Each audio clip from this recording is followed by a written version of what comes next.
Attention! Welcome to this journey through one of the most disturbing cases recorded in Sacramento County history. Before we begin, I invite you to leave in the comments where you're watching from and the exact time you are listening to this narration. We are interested in knowing to what places and at what times of day or night these documented accounts reach. In the autumn of 1855, when the California gold rush had already begun its slow decline, and Sacramento County was transforming from a wild frontier outpost into something resembling civilization, a story unfolded that would remain buried in local records for over a century. The official documents speak of a missing persons case that was quietly closed without resolution. The unofficial whispers, passed down through generations of Sacramento families, tell of something far more disturbing. The merchant Samuel Porter had established one of the most successful general stores in Sacramento by 1854. His establishment on K Street served both the dwindling population of miners still scratching for gold in the Sierra Nevada foothills, and the growing community of farmers and businessmen who had chosen to stay and build permanent lives in California. Porter was known for his fair dealings and his ability to extend credit to those who needed supplies but lacked immediate funds. He was also known for his son, Nathaniel. Nathaniel Porter was 23 years old in 1855, tall and well-dressed, with the kind of education that set him apart from most young men in Sacramento. His father had sent him back east to Philadelphia for schooling, and when he returned to California in 1853, he brought with him books, refined manners, and expectations that matched his family's growing wealth. The elder Porter had plans for his son that extended far beyond the dusty streets of Sacramento. There was talk of expansion, of opening stores in San Francisco, of building something that would last beyond the gold fever that had brought them west. The mining camp known as Poverty Gulch lay approximately 15 miles northeast of Sacramento, nestled in a canyon where Deer Creek carved its way through granite and pine. By 1855, most of the easy gold had been extracted, and only the most desperate or stubborn miners remained.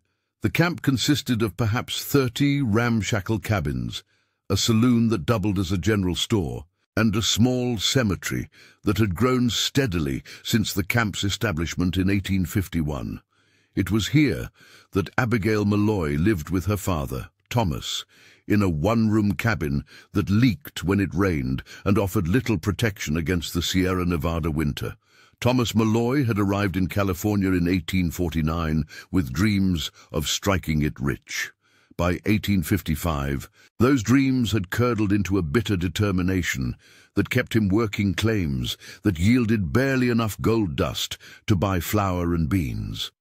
His wife had died of fever during their second winter in California, leaving him to raise their daughter alone. Abigail was 20 years old, with dark hair and eyes that had seen more hardship than most women twice her age. She worked alongside her father in the mines when he needed help, tended a small garden behind their cabin, and occasionally took in laundry from other miners to earn a few extra coins. The women in Poverty Gulch were few, and those who remained were either married to miners who refused to give up their claims, or, like Abigail, trapped by circumstances that offered no clear path to escape. The first documented connection between Nathaniel Porter and Abigail Malloy appears in the delivery records of Porter's General Store. Beginning in March of 1855, Nathaniel began making regular trips to supply the remaining mining camps in the foothills. His father's records show deliveries to Poverty Gulch that occurred with unusual frequency, often carrying goods that seemed oddly specific: fine fabric, small mirrors, writing paper, and other items that had little practical use in a mining camp. According to a letter discovered in 1862 during the renovation of the old Porter store, Nathaniel had first encountered Abigail when she came to Sacramento to sell a small nugget her father had found. The transaction was routine, but something about the young woman had captured his attention. The letter, written in Nathaniel's hand but never sent, describes her as possessed of a dignity that wealth cannot purchase and education cannot teach.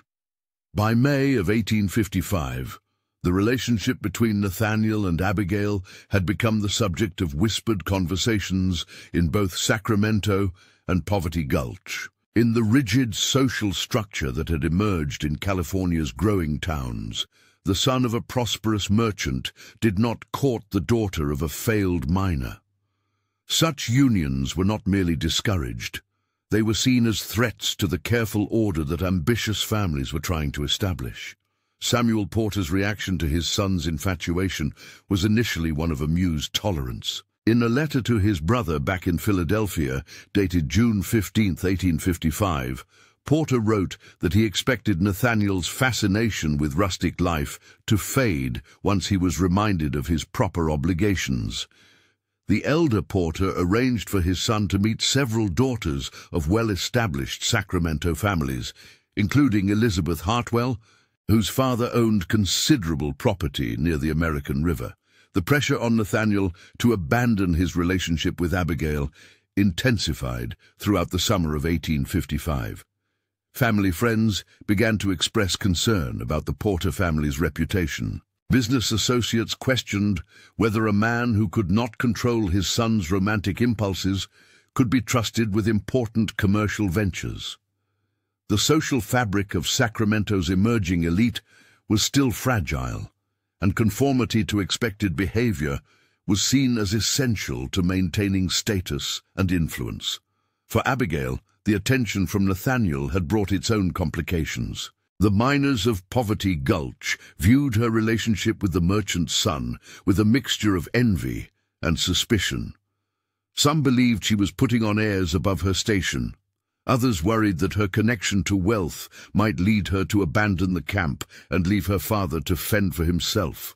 Thomas Malloy's reaction to his daughter's courtship was complex and troubling. A diary discovered in 1868 during the demolition of the Malloy cabin contains entries that suggest Thomas had initially encouraged Abigail's relationship with Nathaniel, seeing it as a potential escape from poverty for both himself and his daughter.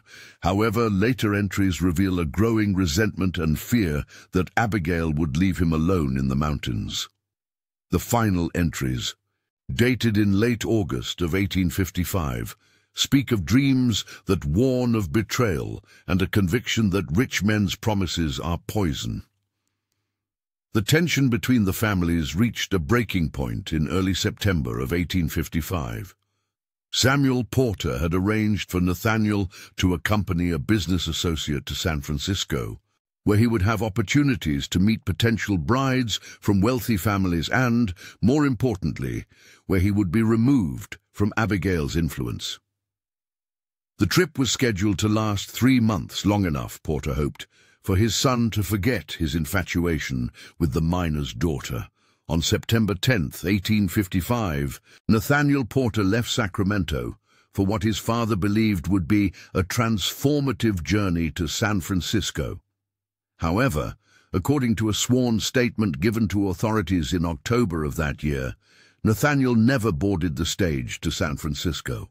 Instead, he traveled to Poverty Gulch, where he spent the night in the Malloy cabin. Witnesses reported seeing him there on the morning of September 11th, helping Abigail carry water from the creek. What happened next remains one of the most troubling mysteries in Sacramento County's early records. On September 12, 1855, both Nathaniel Porter and Abigail Malloy disappeared. Their absence was not immediately noticed, as both were known to take long walks in the surrounding hills. It was not until September 14th that Thomas Malloy appeared in Sacramento, asking if anyone had seen his daughter. The search for the missing couple began on September 15th and continued for 3 weeks. Samuel Porter hired professional trackers and offered substantial rewards for information about his son's whereabouts. The search parties covered hundreds of square miles of foothills and canyons, following every trail and investigating every abandoned cabin and mining claim. They found no trace of either Nathaniel or Abigail, The official investigation, such as it was in 1855, focused on the possibility that the couple had eloped and fled to another state or territory. This theory was supported by the discovery that some of Nathaniel's personal belongings and a considerable sum of money were missing from his room in Sacramento. However, those who knew Abigail found it difficult to believe she would abandon her father without explanation, particularly given his failing health and increasing dependence on her care. Thomas Malloy's behavior during the search raised questions that were never officially addressed. Witnesses described him as alternately frantic and strangely resigned to his daughter's disappearance. He participated in some of the search efforts, but seemed to know with disturbing certainty which areas would prove fruitless. When asked directly about his daughter's plans or state of mind, his answers were vague and contradictory. A more troubling detail emerged from the testimony of Margaret Flynn, one of the few women remaining in Poverty Gulch. Flynn reported that on the night of September 11th, she had heard what sounded like an argument coming from the Malloy cabin. The voices, she said, belonged to Thomas and Abigail, and the conversation had grown heated enough that Flynn had considered intervening. However, the arguing had stopped suddenly, and Flynn had assumed the matter had been resolved. The investigation stalled completely when Thomas Malloy himself disappeared in early October. His absence was discovered when other miners noticed that no smoke had been rising from his cabin for several days. When they investigated, they found the cabin empty, with signs that Malloy had left in haste. His mining tools were scattered around the claim, and his few possessions remained in the cabin, but Thomas himself was gone. Samuel Porter continued searching for his son throughout the winter of 1855 and into the spring of 1856. The merchant's resources were considerable, and he employed detectives and searchers as far south as Los Angeles and as far north as Oregon Territory. None of these efforts yielded any credible leads. Porter began to show signs of the strain, and his once thriving business started to suffer from his distraction and grief. The Porter family's tragedy deepened when Samuel's wife, Margaret, began to experience what contemporary accounts described as nervous episodes that left her unable to function normally for days at a time. She became convinced that her son was trying to communicate with her through various signs and omens, and she spent hours each day writing letters to Nathaniel that she never sent. Her condition deteriorated throughout 1856, and she died in the spring of 1857, officially of fever, but widely believed to have succumbed to grief. By 1857, the disappearances had become part of the dark folklore surrounding the declining mining camps. Stories circulated about travelers who had heard voices calling for help from deep within abandoned mine shafts, and about the ghost of a young woman who was seen walking along Deer Creek at dawn. These tales were dismissed by authorities as the superstitions of uneducated miners, but they persisted and grew more elaborate with each telling. The first significant development in the case came in 1859, when a group of prospectors working a claim near Poverty Gulch discovered human remains in a collapsed section of an abandoned mine tunnel. The remains were badly deteriorated, but local authorities determined they belonged to an adult male. A watch found with the body was identified by Samuel Porter as one he had given to his son for his 21st birthday. The discovery of what appeared to be Nathaniel's remains prompted a renewed investigation. Authorities now focused their attention on the abandoned mining claims around Poverty Gulch, working under the theory that the missing couple had been victims of some kind of accident or foul play. However, despite extensive searches, no additional human remains were found in the immediate area. Samuel Porter's reaction to the discovery was complex and troubling. While he grieved for the confirmation of his son's death, he also became obsessed with learning exactly what had happened and who, if anyone, was responsible. Porter hired private investigators to interview every person who had lived in or near Poverty Gulch during the autumn of 1855. These investigations produced disturbing accounts of Thomas Molloy's behavior in the weeks before the disappearances. Several miners reported that Thomas had spoken openly about his resentment toward wealthy families who looked down on working men like himself. Others recalled him expressing particular anger toward young men who played with the affections of honest girls. Most troubling were accounts of Thomas purchasing unusual supplies in the weeks before his daughter's disappearance, including rope, a pickaxe, and several bottles of laudanum, a powerful opiate commonly used for pain relief. The investigation also revealed that Thomas Molloy had been suffering from what contemporary medical understanding would have recognized as severe mental distress. His behavior had become increasingly erratic following his wife's death, and several neighbors reported hearing him carry on conversations with people who were not there. The isolation of mining life and the constant stress of poverty had apparently taken a severe toll on his mental state. A partial answer to the mystery came in 1861, when construction workers building a new road through the hills discovered another set of human remains. These were found in a carefully concealed grave approximately 2 miles from Poverty Gulch, in an area that had not been searched during the original investigation. The remains were determined to belong to a young woman, and personal effects found with the body identified her as Abigail Molloy. The condition and location of Abigail's remains told a disturbing story. Unlike Nathaniel's body, which had been found in what appeared to be a mining accident, Abigail had clearly been murdered and deliberately buried.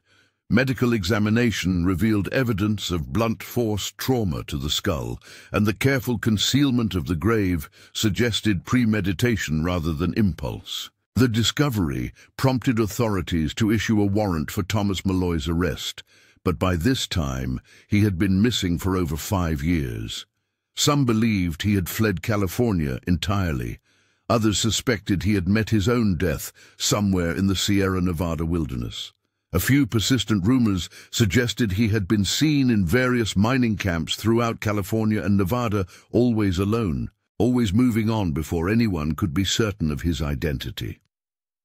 Samuel Porter lived long enough to learn of Abigail's discovery, but died in 1862, apparently still tormented by questions about exactly what had happened to his son and the young woman he had loved.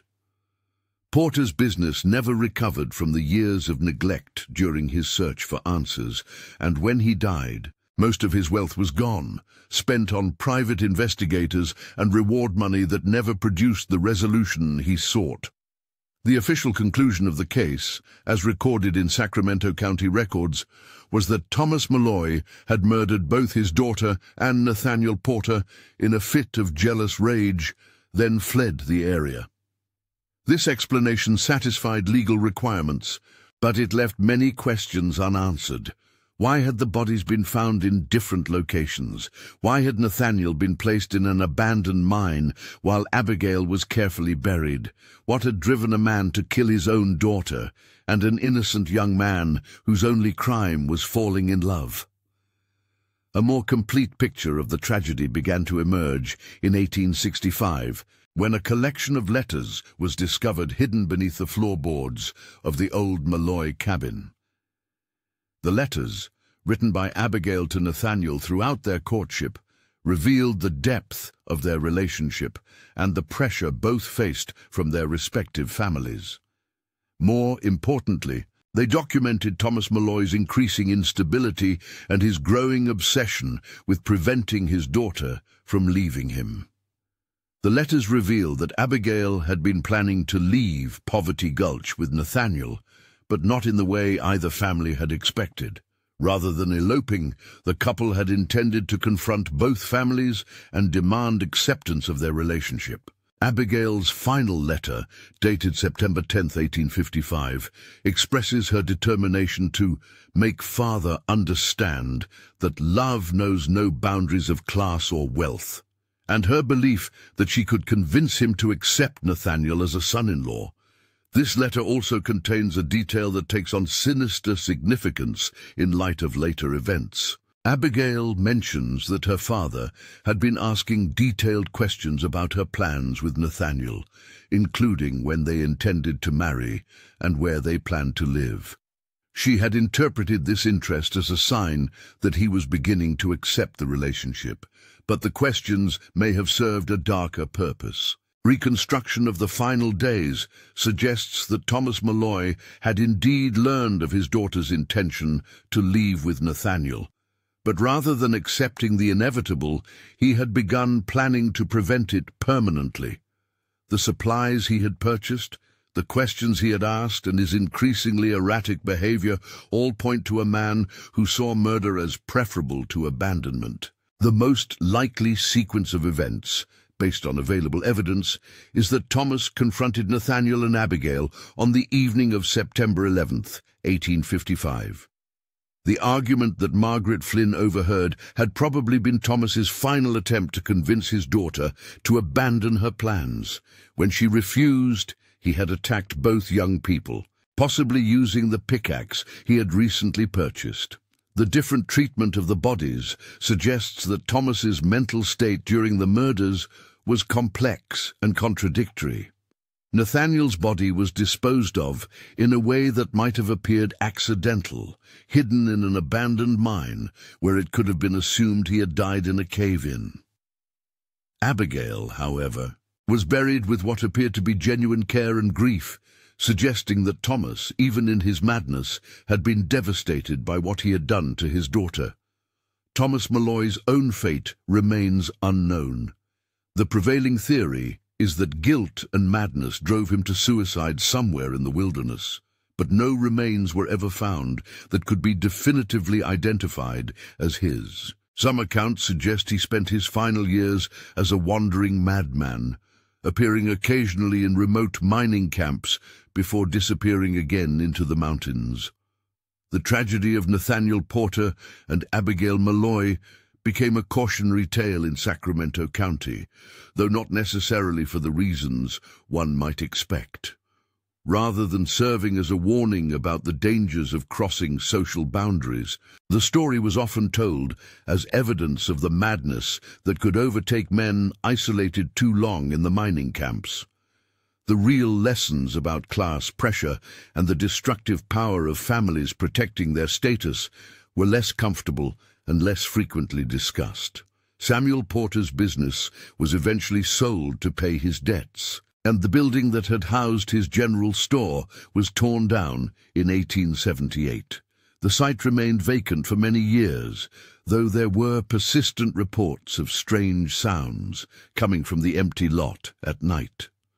Local children were warned to stay away from the area, not because of any supernatural presence, but because of the sharp metal and broken glass that remained from the demolition.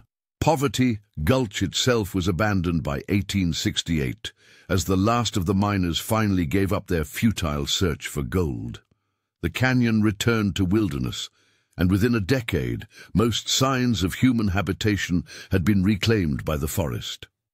Occasionally, hunters or timber surveyors would come across the remains of cabins or mining equipment, but these remnants were left to decay where they had been found. In 1892, a geology student from the University of California at Berkeley was conducting a survey of abandoned mining sites when he discovered what appeared to be human remains in a remote area approximately 5 miles from the former site of Poverty Gulch. The remains were badly deteriorated and could not be positively identified, but they were found with a gold wedding ring that bore the initials TM. The ring was photographed and catalogued before being reburied with the remains, but the photograph was later lost during a fire at the university in 1906. The discovery renewed interest in the Porter Molloy case among local historians, but by this time, everyone who had direct knowledge of the events was dead, and the official records were incomplete and contradictory. A graduate student named Robert Chen attempted to write a comprehensive account of the case in 1923, but his research was never completed. Chen disappeared during a hiking trip in the Sierra Nevada foothills, and his notes were never recovered. The area where Poverty Gulch once stood was eventually incorporated into a state forest preserve, and the land was designated as Wilderness Area in 1948. Hiking trails were established that passed near the former mining camp, but most visitors were unaware of the site's dark history. Park rangers occasionally reported finding old mining equipment or the remains of cabins, but these discoveries were routine in an area that had once hosted dozens of mining operations. In 1953, during the construction of a new fire road, workers uncovered what appeared to be an old cemetery. The grave markers were simple wooden crosses, most of which had rotted away, leaving only the metal hardware that had held them together. However, one marker made of stone remained partially intact. The inscription was badly weathered, but experts who examined it believed it read, "A.M. beloved daughter gone too soon." The discovery of what may have been Abigail's original grave marker raised new questions about the case. If the stone was authentic, it suggested that someone had taken the time to create a proper grave for her, separate from the hidden burial site where her body was eventually found. This might indicate that Thomas Molloy had initially buried his daughter with care and ceremony, only to move her remains later when he feared discovery. Alternatively, the marker might have been created by someone else entirely, perhaps another member of the Poverty Gulch community who knew about the murders but chose to honor Abigail's memory quietly rather than risk confrontation with her father.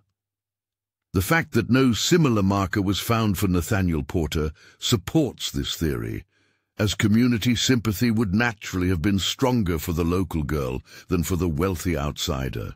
The stone marker was removed by park authorities and stored in a maintenance facility where it remained until 1959. In that year, a group of local historians requested permission to examine the marker and other artifacts from the old mining camps. However, when officials went to retrieve the stone, they discovered that it had vanished. Security at the facility was minimal, and there were no records of who might have taken the marker or why. This disappearance sparked rumors that descendants of the families involved in the tragedy had taken the marker to prevent further publicity about the case. Samuel Porter had a brother in Philadelphia who had children, and there were persistent stories that the Porter family had maintained an interest in suppressing details about Nathaniel's death. However, no evidence was ever found to support these theories, and the marker's fate remains unknown. The last significant development in the case occurred in 1962, when a team of archaeologists conducting a survey of historical sites in Sacramento County decided to investigate the area where Poverty Gulch had once stood. Using old maps and photographs, they located the approximate sites of several cabins, including what they believed had been the Molloy residence. The archaeological investigation revealed the foundations of the cabin and several personal artifacts, including fragments of china, buttons, and a small child's shoe that probably dated to the 1850s. More significantly, the team discovered a cache of letters and documents that had been buried in a tin box beneath what appeared to have been the cabin's root cellar. The documents in the buried cache provided the most complete picture of the Porter Molloy tragedy that had ever been assembled. Along with correspondence between Nathaniel and Abigail, the cache contained letters from Samuel Porter to his son, a partial diary kept by Thomas Molloy, and what appeared to be a confession written in Thomas's hand shortly before his disappearance. The confession, if authentic, provided confirmation of the theories that had circulated about the case for over a century. According to the document, Thomas had indeed killed both Nathaniel and Abigail during a confrontation at the cabin on September 11, 1855. The confession described his actions as the result of temporary madness brought on by grief, isolation, and the unbearable prospect of losing his daughter. More disturbing were Thomas's descriptions of his actions following the murders. According to the confession, he had initially planned to make the deaths appear accidental, staging Nathaniel's body in the mine and burying Abigail in a way that might suggest she had died of illness or injury. However, guilt and paranoia had driven him to repeatedly move and conceal the bodies, fearing that any discovery would lead to his arrest and execution. The confession also revealed that Thomas had attempted suicide multiple times in the weeks following the murders, but had been unable to carry through with the act. His final entry described his intention to disappear into the wilderness, where he hoped to either find redemption through suffering or meet a death that would serve as appropriate punishment for his crimes. The archaeological team published their findings in 1964, finally bringing some measure of closure to a case that had haunted Sacramento County for over a century. However, the publication also raised new questions about the earlier investigation and the handling of evidence. Critics pointed out that a more thorough search in 1855 might have uncovered Thomas's confession and prevented decades of speculation and uncertainty. The revelation of the confession's contents also sparked debate about the social pressures that had contributed to the tragedy. Some historians argued that the rigid class distinctions of Gold Rush-era California had created an impossible situation for both families, leading directly to the violent outcome. Others maintained that Thomas Molloy's mental illness was the primary factor, and that social pressure had merely provided the trigger for violence that would have occurred eventually anyway. Local authorities in Sacramento County officially closed the Porter Molloy case in 1965, citing the archaeological findings as sufficient evidence to resolve all outstanding questions about the disappearances and deaths. The tin box containing the confession and other documents was placed in the county archives, where it remains available to researchers and historians. The area where Poverty Gulch once stood is now part of a popular hiking and camping area, though few visitors are aware of its history.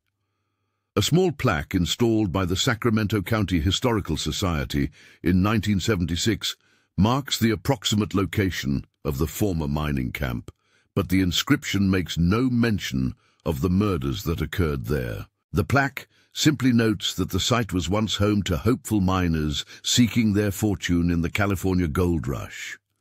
Park rangers report that the area around the former Poverty Gulch occasionally attracts visitors who seem to know about its dark history. These individuals typically arrive alone and spend considerable time examining the terrain, apparently looking for remnants of the old cabins or other traces of the mining camp. Most are respectful and leave no trace of their visits, though some rangers have noted a tendency for these history enthusiasts to appear melancholy or disturbed by their explorations. Local folklore in Sacramento County has preserved various versions of the Porter Molloy story, though many of these accounts bear little resemblance to the documented facts of the case. Some stories describe supernatural occurrences in the area, including apparitions of a young couple walking hand in hand through the forest. Others focus on the treasure of gold that Thomas Molloy supposedly buried before his disappearance. Though no evidence exists that he had accumulated any significant wealth from his mining efforts, the most persistent legend tells of a voice that can sometimes be heard calling for help in the area where Nathaniel's body was found. According to this story, the voice belongs to Nathaniel Porter, still trying to warn others about the danger posed by Thomas Molloy. Park rangers dismiss these accounts as the product of imagination and suggestion, though they acknowledge that the remote location and knowledge of the area's history can create an atmosphere that makes such stories seem plausible. Academic interest in the Porter Molloy case has continued sporadically over the decades, with occasional papers and thesis projects examining various aspects of the tragedy.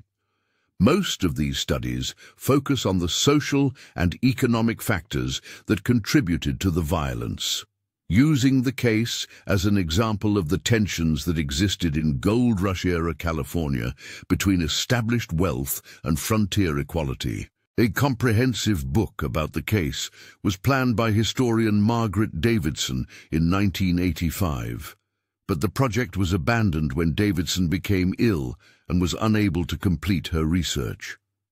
Davidson's preliminary notes, deposited with the California Historical Society, suggest that she had uncovered additional information about the case that had not been included in the 1964 archaeological report. But the nature of these findings was never revealed. The Porter family name disappeared from Sacramento County records after Samuel Porter's death in 1862.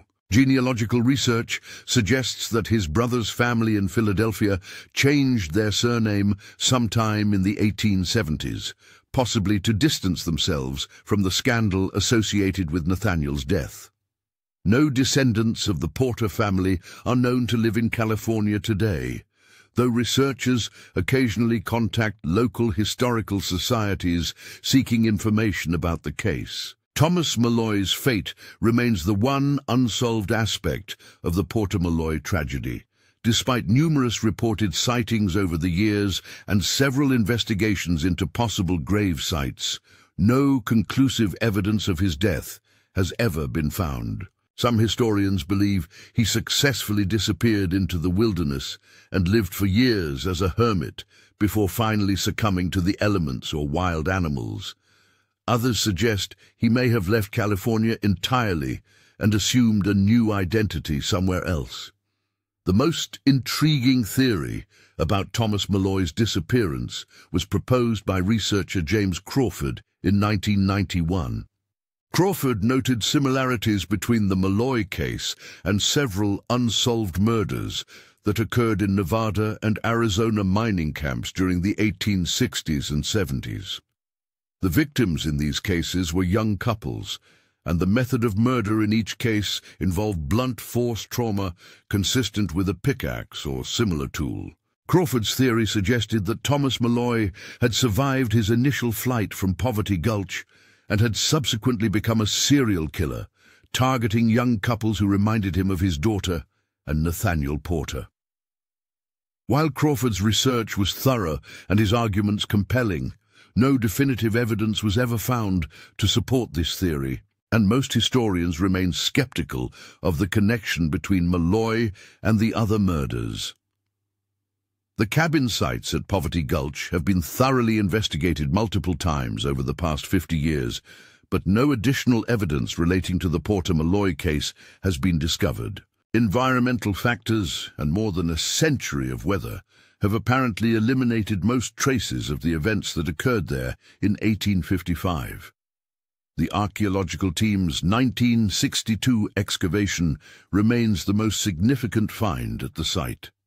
Modern visitors to the area report a sense of melancholy and unease when exploring the former mining camp, though this may be influenced by knowledge of the site's history rather than any supernatural presence. The remote location and thick forest canopy create an atmosphere that many find oppressive, particularly during the late afternoon and early evening hours when shadows begin to lengthen through the trees. The story of Nathaniel Porter and Abigail Malloy serves as a reminder of the human cost of the California gold rush. Beyond the well-documented hardships of mining and frontier life, the social pressures and psychological stresses that contributed to their deaths were common throughout gold rush communities, though few cases resulted in violence as dramatic or well-documented as the Porter Malloy tragedy. Sacramento County officials occasionally receive inquiries about the case from researchers, writers, and curious individuals who have learned about the story through various sources. These inquiries are routinely referred to the county archives, where the complete file on the case is maintained. The file includes the original investigation reports, the archaeological findings from 1962, and copies of all documents discovered at the Poverty Gulch site. The case has been featured in several books about California history and unsolved mysteries, though many of these accounts contain inaccuracies and embellishments that have entered local folklore as accepted fact. Researchers interested in the true story are advised to consult the original documents in the county archives rather than relying on secondary sources that may have been influenced by speculation and legend. In recent decades, the Porter Molloy case has occasionally been cited in academic studies of domestic violence and mental illness in frontier communities. The isolation and stress experienced by miners like Thomas Molloy were common throughout the American West during the 19th century, and the tragic outcome of the Porter Molloy case illustrates the potential consequences when mental illness goes untreated in isolated communities. The area around Poverty Gulch remains popular with hikers and campers, though most visitors are unaware of the site's dark history. Park rangers report that the trails in the area are well maintained and safe, and that the remote location makes it an ideal destination for those seeking solitude and natural beauty. The thick forest canopy and steep canyon walls create a dramatic landscape that changes significantly with the seasons, offering different experiences for visitors throughout the year. Occasionally, hikers discover artifacts from the mining era, including rusted tools, fragments of bottles, and pieces of metal that once formed parts of mining equipment.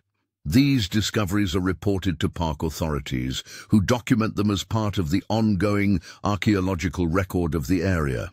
However, visitors are reminded that removing artifacts from the forest preserve is prohibited, and that such items should be left where they are found. The legacy of the Porter Molloy tragedy extends beyond the immediate participants to encompass questions about justice, mental health, and social responsibility that remain relevant today. The failure of the 1855 investigation to uncover the truth about the disappearances reflects the limitations of law enforcement in frontier communities, where resources were scarce and trained investigators were virtually non-existent. Modern criminal investigators who have reviewed the case files note several opportunities that were missed during the original investigation, including the failure to thoroughly search Thomas Molloy's cabin and the inadequate questioning of witnesses who might have provided crucial information. These oversights contributed to the decades of uncertainty that surrounded the case and prevented the families involved from finding closure during their lifetimes. The social dynamics that contributed to the Porter Molloy tragedy were not unique to Gold Rush-era California, but the extreme conditions of frontier life amplified tensions that might have been managed differently in more established communities. The isolation of mining camps, the stress of economic uncertainty, and the absence of social support systems all contributed to an environment where violent solutions to personal problems seemed more acceptable than they would in more settled areas. The story continues to resonate with those who study California history because it illustrates the human cost of the rapid social and economic changes that characterize the Gold Rush period. The clash between traditional social hierarchies and frontier egalitarianism created unique pressures on families like the Porters and the Molloys, who found themselves navigating uncharted social territory with little guidance or support. The final chapter in the Porter Molloy story may never be written, as key questions about Thomas Molloy's fate and the exact details of the murders remain unanswered. However, the documented facts of the case provide enough information to understand the basic outline of the tragedy and the factors that contributed to its violent conclusion. The discovery of Thomas Molloy's confession in 1962 provided closure for historians and local officials, but it also raised new questions about the nature of justice and forgiveness in cases involving severe mental illness. Thomas's own words revealed a man tormented by guilt and mental anguish, struggling to understand his own actions and their consequences. For the families involved, the truth came too late to provide comfort or closure during their lifetimes. Samuel Porter died without knowing what had happened to his son, and the Porter family name disappeared from Sacramento County history under the shadow of unanswered questions. The Malloy family legacy was equally tragic, ending with a father's descent into madness and a daughter's violent death. The physical landscape where these events unfolded has returned to its natural state, with few visible reminders of the human drama that once played out among the pine trees and granite outcroppings of Poverty Gulch. Time and weather have erased most traces of the mining camp, leaving only subtle depressions in the earth where cabins once stood and rusted fragments of metal where dreams of wealth turned to tragedy. Today, visitors to the area find peace and natural beauty in a landscape that once witnessed desperate poverty, mental illness, and violent death. The contrast between the serene forest environment and the dark events of 1855 serves as a reminder that the most beautiful places can harbor the most troubling secrets, and that human nature remains capable of both great love and terrible violence. The Porter Malloy case stands as one of Sacramento County's most thoroughly documented examples of the psychological and social stresses that characterized life in California's mining camps during the gold rush era. While the specific circumstances of this tragedy were unique, the underlying factors that contributed to the violence were common throughout the American West during the mid-19th century. In the end, the story of Nathaniel Porter and Abigail Malloy is not just about a crime that occurred over a century and a half ago, but about the timeless human struggles with love, family loyalty, social pressure, and mental illness. The remote canyon where Poverty Gulch once stood may have returned to wilderness, but the questions raised by the events that occurred there continue to resonate with anyone seeking to understand the complex relationship between individual desires and social expectations. The Sacramento County Historical Society maintains a small file on the Porter Malloy case that is occasionally consulted by researchers and genealogists. The file contains photocopies of the key documents, maps of the Poverty Gulch area, and a chronological summary of events compiled by county historians in 1978.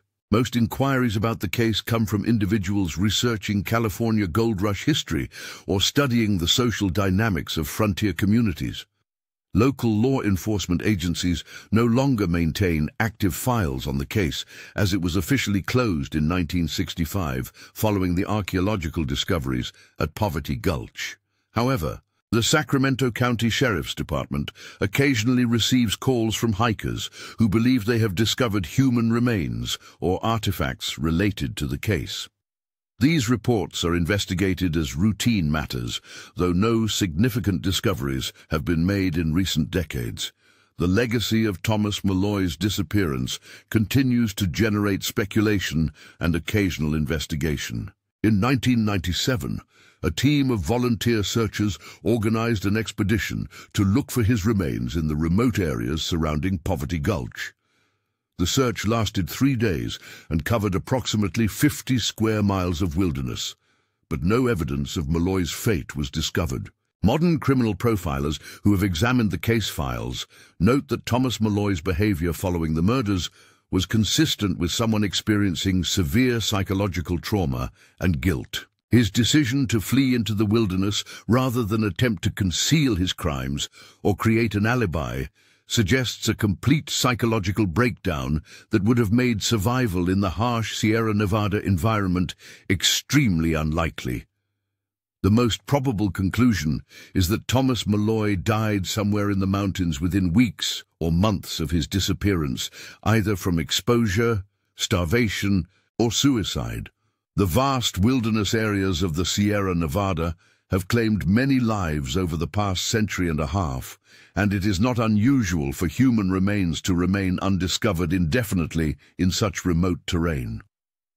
The area where Nathaniel Porter's remains were found has been marked with a small memorial plaque installed by the Sacramento County Historical Society in 2003. The plaque identifies the location as historically significant, but does not provide details about the murders, referring only to the tragic events of 1855 that occurred in the former mining camp. Abigail Malloy's burial site has never been precisely identified, as the original discovery of her remains in 1861 was poorly documented, and the exact location was not recorded with modern precision. Several attempts have been made over the years to locate the grave site, but the changing landscape and absence of reliable markers have made this impossible. The story of the Porter Malloy tragedy has been preserved in Sacramento County oral history, primarily through the accounts of families whose ancestors lived in the area during the Gold Rush period. These stories have evolved over time, often incorporating elements of folklore and legend that bear little resemblance to the documented facts of the case. Professional historians continue to regard the Porter Malloy case as one of the best documented examples of the social and psychological pressures that characterized life in California's mining communities during the 1850s.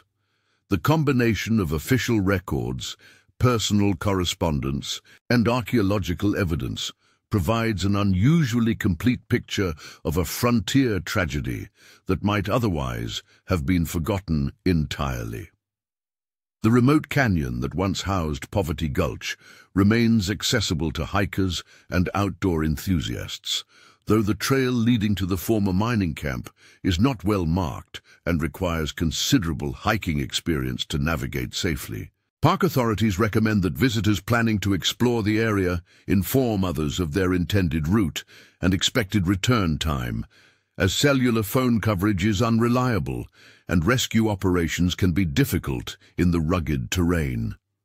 In the end, the story of Nathaniel Porter and Abigail Malloy serves as a reminder that even in places of great natural beauty, human nature can manifest in ways both tragic and terrifying.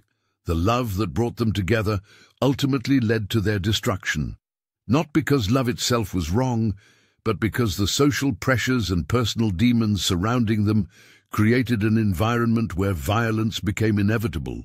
The silence of the Sierra Nevada mountains keeps its secrets well. Somewhere in those granite peaks and pine forests, the final chapter of Thomas Malloy's story remains unwritten, perhaps forever.